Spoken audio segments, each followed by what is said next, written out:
नमस्कार दोस्तों, मैं राजेश कुमार एक बार फिर आप लोगों के बीच उपस्थित हूँ। आज हम लोग पढ़ेंगे पदार्थ किसे कहते हैं।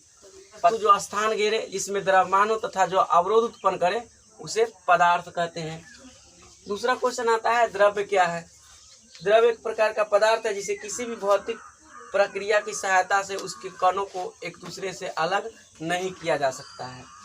आगे हम लोग पढ़ते हैं कि पदार्थ की भौतिक प्रकृति होता क्या है। तो पहला पॉइंट दिया हुआ है, पदार्थ कणों का बना होता है। दूसरा है, पदार्थ के कण अत्यंत सूक्ष्म होते हैं। तीसरा है, पदार्थ के कण अनवरत गतिशील होते हैं। चौथा है, पदार्थ के कण एक दूसरे को आकर्षित करते हैं। पांचवा है, पदार्थ के कणों के बीच रिक्त स्थान होता है। अब इसको एक एक करके हम बारी बारी से इसका डिस्क्रिप्शन पढ़ेंगे। पहला है, पदार्थ कणों का बना होता है। इस प्रक्रिया को समझने के लिए हम लोग क्या करेंगे, एक गिलास में कुछ पानी लेंगे। मान लीजिए यहाँ तक पानी लिया और इसमें चीनी डालेंगे। चीनी डालने के बाद कुछ देर के बाद हम देखते हैं, जब इसको हिलाएंगे तो पता चलेगा कि चीनी का कण इसमें नहीं दिखाई दे रहा है। ये कहाँ विलुप्त हो गई। इससे पता चलता है कि पदार्थ का कण जो है, चीनी का जो कण है, पानी में घुल गया। अर्थात पदार्थ कणों का बना होता है, महीन कणों का बना होता है। पदार्थ के कण जो होते हैं अत्यंत सूक्ष्म होते हैं। इसी प्रक्रिया को हम देखेंगे। पदार्थ के कण अत्यंत सूक्ष्म होते हैं। जब हम लोग क्या करेंगे, ये जब शरबत बनाते हैं तो उसमें चीनी और जल के कण आँख से दिखाई नहीं पड़ते हैं। इससे पता चलता है कि पदार्थ के कण अत्यंत सूक्ष्म होते हैं, क्योंकि चीनी का कण जल में घुल जाता है। उसके बाद आता है तीसरा कि पदार्थ के कण अनवरत गतिशील होते हैं। इस उदाहरण को समझने के लिए हम लोग, अगर इस रूम में कोई व्यक्ति उस कोने पर आ जाए परफ्यूम मार करके, तो कुछ देर बाद ऑटोमेटिक हम लोगों को पता चलता है कि कोई व्यक्ति जो आया है परफ्यूम मार करके आया है, क्योंकि उसके चेहरे पर या उसके कपड़े पर जो परफ्यूम के कण होते हैं हवा में तैरते तैरते तैरते तैरते हमारे नाकों तक पहुंचती है, और तब हमें आभास होता है कि जो व्यक्ति आया उसके कपड़े पर या उसके बॉडी पर क्या है, परफ्यूम लगा हुआ है। पड़ोस के किसी घरों में अगर अगरबत्तियाँ जल रही है तो उसका सुगंध हमारे नाकों तक चला आता है।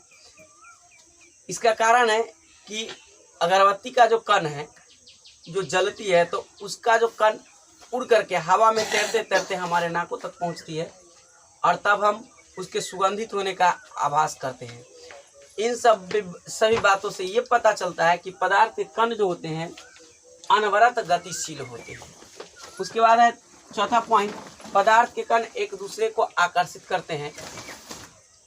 तो पदार्थ हम लोग पहले ही जान चुके हैं, पदार्थ जो होता है एक कणों का बना होता है। पदार्थ है कणों का बना होता है। पदार्थ के प्रत्येक कण एक दूसरे को अपनी ओर आकर्षित करते हैं। जैसे ये कण जो है इसको अपनी ओर ऐसे खींचेगा, और ये वाला जो कण है, ये वाला कण इसको इधर की तरफ खींचेगा। ये कण इसको इधर की तरफ खींचा, और ये कण जो है इसको अपनी तरफ खींचा। यानी दोनों जो भी पदार्थ के जो आसपास में जितने भी कण होते हैं, सभी कण एक दूसरे को अपनी ओर आकर्षित करते हैं। इस बल को हम लोग अंतरानुक आकर्षण बल कहते हैं। अर्थात पदार्थ के कण जिस बल द्वारा एक दूसरे को आकर्षित करते हैं उसे हम लोग क्या कहते हैं, पदार्थ अंतरानुक आकर्षण बल कहते हैं। अब नेक्स्ट पॉइंट है, पदार्थ के कणों के बीच रिक्त स्थान होता है। तो हम लोग जानते हैं कि पदार्थ के कण के दो प्रकार से हम लोग अरेंज कर सकते हैं। ऐसे एक कणों के ऊपर कण,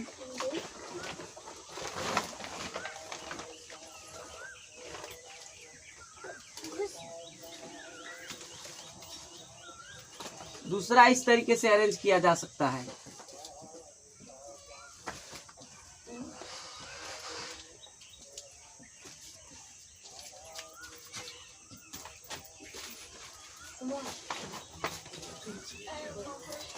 इस दोनों व्यवस्थाओं में हम देखते हैं कि पदार्थ के कणों के बीच खाली स्थान दिखाई पड़ रहा है। दोनों व्यवस्थाओं में पदार्थ के कणों के बीच खाली स्थान दिखाई पड़ता है, यानी पदार्थ के कणों के बीच रिक्त स्थान होता है। इस रिक्त स्थान को हम लोग अंतरा अनुक स्थान कहते हैं।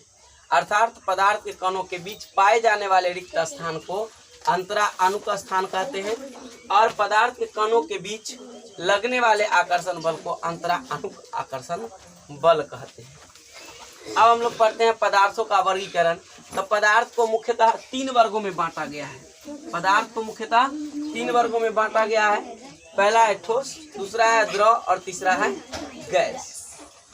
पदार्थ के चौथी अवस्था को प्लाज्मा अवस्था कहा जाता है और 5वां अवस्था जो होता है जिसको बोल्स-आइंस्टीन कांस्टेंट कहा जाता है। 1920 ईस्वी में भारत के सुप्रसिद्ध वैज्ञानिक सत्येंद्र नाथ ने अपनी सांख्यिकी गणनाओं के आधार पर इस कण की अवस्था की थी। बाद में साइंटिस्ट जो आइंस्टीन नाम के जो साइंटिस्ट थे उन्होंने भी इस कण के इस अवस्था का कल्पना किया था। बाद में अमेरिका के 3 वैज्ञानिकों ने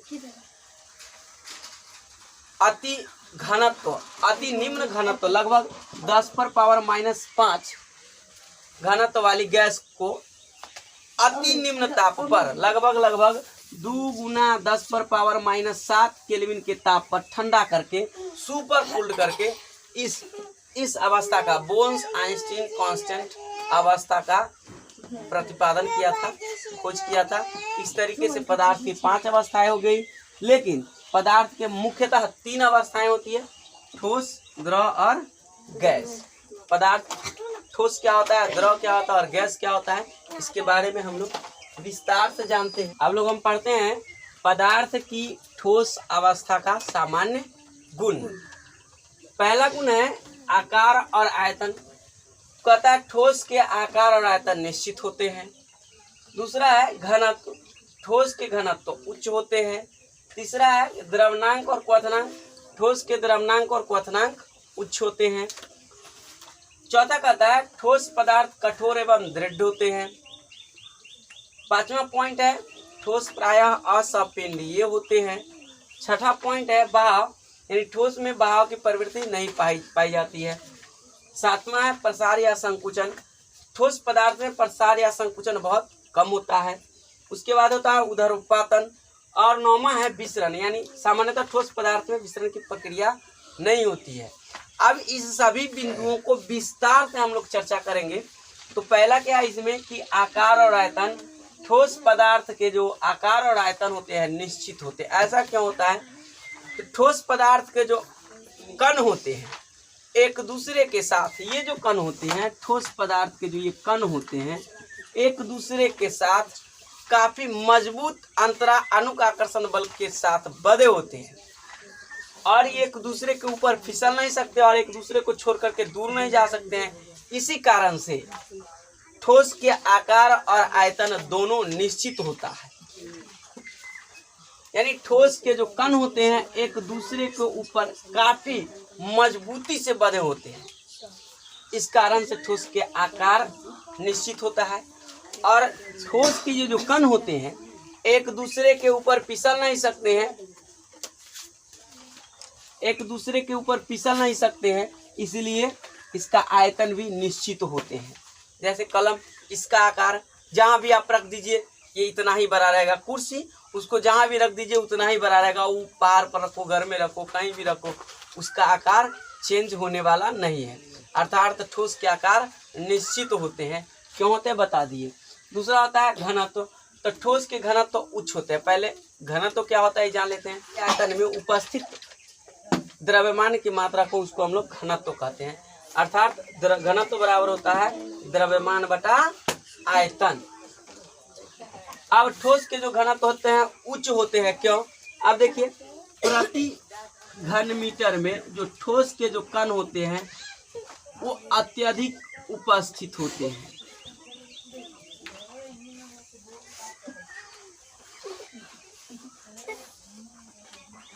क्योंकि ठोस के जो कण होते हैं एक दूसरे के साथ काफी मजबूत अंतरानुक आकर्षण बल के द्वारा बंधे होते हैं।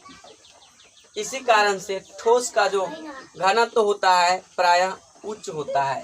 उसके बाद आता है ठोस पदार्थ कठोर एवं दृढ़ होते हैं। नहीं, अगला पॉइंट है द्रवनांक और क्वथनांक। ठोस पदार्थ के द्रवनांक और क्वथनांक उच्च होते हैं। इसका कारण क्या है? पहले द्रवनांक और क्वथनांक किसे कहा जाता है? किसी द्रव्य का वह तापमान जिस पर कोई पदार्थ उबलना प्रारंभ कर देता है, उस ताप के उस बिंदु को उस पदार्थ का क्वथनांक कहते हैं। अब द्रवनांक किसे कहते हैं? तो किसी वस्तु के तापमान का वह बिंदु जिस पर पदार्थ पिघलना प्रारंभ कर देता है, ठोस अवस्था से द्रव अवस्था में परिणत होने लगता है, परिवर्तित होने लगता है, तो उस बिंदु को उस वस्तु का द्रवनांक कहते हैं। अब ठोस के द्रवनांक और क्वथनांक क्यों उच्च होते हैं? तो देखिए, ठोस का जो कण होता है एक दूसरे के साथ काफी मजबूत अंतरानुक आकर्षण बल से जुड़ा होता है। इस बल को तोड़ने के लिए हम लोग जब ऊष्मा देते हैं तो इसकी गतिज ऊर्जा बढ़ जाती है। तो अत्यधिक ऊष्मा देने के बाद ये कण एक दूसरे से अलग होते हैं। यही कारण है कि ठोस के द्रवनांक और क्वथनांक प्रायः क्या होते हैं? उच्च होते हैं। अब ठोस पदार्थ का कारण यही है कि ठोस पदार्थ के जो कण होते हैं, इसके बीच लगने वाला अंतरानुक आकर्षण बल काफी मजबूत होता है। इसी मजबूती के कारण ठोस पदार्थ कठोर एवं दृढ़ होते हैं। नेक्स्ट है, ठोस प्रायः असंपिंडीय क्यों होते हैं? अर्थात ठोस को दबा करके ठोस पर दाब बढ़ा करके या ठोस पर से दाब को कम करके इसके आकार को बढ़ाया घटाया नहीं जा सकता है। इसका कारण क्या है कि ठोस के जो कण होते हैं काफी मजबूती के साथ एक दूसरे से बंधे होते हैं। इस पर बल लगा करके इसके कणों को और नजदीक नहीं लाया जा सकता है और ना ही इस पर से दाब घटा करके इसके कणों को एक दूसरे से दूर किया जा सकता है। इसी कारण से ठोस पदार्थ जो होते हैं प्रायः असंपिंडीय होते हैं। नेक्स्ट पॉइंट है बहाव, यानी ठोस पदार्थ में बहाव की प्रवृत्ति क्यों नहीं पाई जाती है? इसमें है कि ठोस में बहाव की प्रवृत्ति नहीं पाई जाती। जैसे हम पानी को कहीं पर रखते हैं और ऊंचे स्थान पर रखते हैं तब बह करके नीचे की तरफ चला जाता है, लेकिन ठोस को कहीं भी रख दो वो बहता नहीं है। तो ऐसा क्यों नहीं होता है? क्योंकि ठोस के जो कण होते हैं एक दूसरे के साथ काफी मजबूत अंतरानुक आकर्षण बल के साथ बंधे होते हैं और इसके कण एक दूसरे के ऊपर आसानी से नहीं फिसल सकते। यही कारण है कि ठोस में बहाव की प्रवृत्ति नहीं पाई जाती है। प्रायः प्रसार या संकुचन के बारे में पढ़ेंगे तो ठोस पदार्थों में प्रसार या संकुचन बहुत कम होता है। प्रसार का मतलब होता है फैलाव और संकुचन का मतलब होता है सिकुड़ना। ठोस पदार्थों में प्रसार या संकुचन बहुत कम होता है। ठोस पदार्थ का जो कण होते हैं एक दूसरे के साथ काफी मजबूत अंतरानुक आकर्षण बल के साथ बंधे होते हैं। इसमें कितनी ऊष्मा देने के बाद भी इसकी गतिज ऊर्जा इतनी नहीं बढ़ती है कि ये कण जो होते हैं एक दूसरे को छोड़ करके बाहर चला जाए और ना ही एक दूसरे के ऊपर आसानी से फिसल सकते हैं। इसीलिए ठोस पदार्थों में प्रसार नगण्य होता है, न के बराबर होता है, बहुत कम होता है। जैसे गर्मियों के दिनों में देखेंगे तो धातु का जो तार होता है कुछ उसकी लंबाई बढ़ जाती रहती है। जैसे एल्युमिनियम के तार है, तांबे के तार है, अगर उस पर धूप लगता है, खुले में है तो थोड़ी सी उसकी लंबाई बढ़ जाती है गर्मी के कारण। अब इसमें जाते हैं कि संकुचन। जैसे ठोस पदार्थ को कितना भी ठंडा करेंगे उसके तापमान को कम करने के बाद भी उसके पदार्थ के तापमान कम करने के बाद भी इसके कणों को एक दूसरे के निकट नहीं लाया जा सकता है। इसलिए ठोस पदार्थ में संकुचन भी नहीं होता है। अब हम आगे पढ़ेंगे उदरोपातन। उदरोपातन क्या होता है? यदि किसी ठोस को हम गर्म करते हैं तो गर्म करने के बाद वह द्रव में परिणत तो हुए बिना सीधे गैस में बदलता है और उस गैस को ठंडा किए जाने पर वह द्रव में परिणत होते बिना सीधे से ठोस पदार्थ में परिणत हो जाते हैं, तो इस प्रक्रिया को हम लोग उदरोत्पादन कहते हैं। फिर से एक बार पढ़ते हैं, उदरोत्पादन क्या है? तो किसी ठोस को गर्म किए जाने पर द्रव में परिणत हुए बिना सीधे गैस में परिणत हो जाती है, और उस गैस को ठंडा किए जाने पर द्रव में परिणत हुए बिना सीधे ठोस में परिणत हो जाती है, तो इस प्रक्रिया को हम लोग उदरोत्पादन कहते हैं। जैसे नेफ्थलीन है, कर्पूर है। कपूर को हम लोग जो गर्म करते हैं तो क्या होता है, वह पानी नहीं बनता है, सीधे गैस बन जाता है, और उस गैस को अगर हम रोक करके ठंडा करें तो सीधे ठोस कपूर बनता है।